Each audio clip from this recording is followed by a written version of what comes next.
The heartbeat of the village. Chapter 1. A new dawn. The sun peeked over the horizon, its rays casting a soft golden hue across the village. The air was thick with the scent of fresh earth and firewood. As the world began to wake up, Kofi, a young boy of 16, rose from his humble bed made of woven mats and blankets. His room was simple, with a small window that allowed the cool morning breeze to rush in. The sounds of the village were familiar, the chirping of birds, the rustling of leaves, and the crackling of firewood. Kofi dressed quickly in his traditional shirt and trousers, woven from local fabric by his mother. His heart was light with the excitement of a new day. Although he knew the duties that awaited him, it was a day like any other.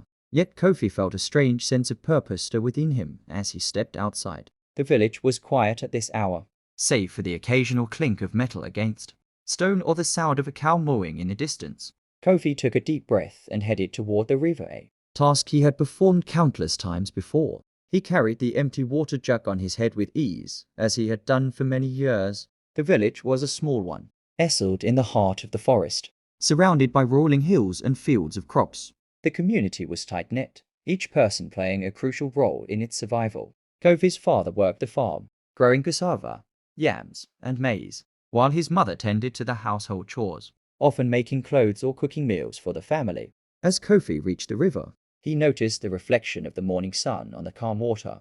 It was a beautiful sight, and for a moment, he paused to take it in.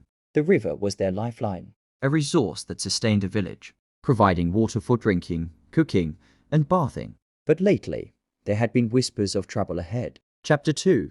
The Elder's Warning. That evening, after dinner, the village gathered at the center, around the fire, as they did every night. The fire blazed brightly, casting shadows that danced across the faces of the villagers. Elder Kwaku, the oldest man in the village, stood up and cleared his throat, his voice echoing over the murmur of the crowd. "My people," he began, "we are facing difficult times.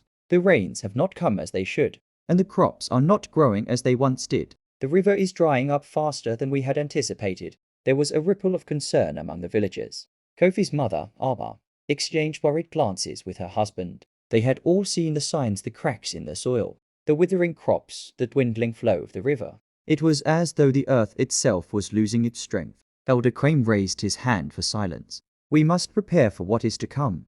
The drought may last longer than we expect. We need to come together and find a solution, or we may not survive this trial."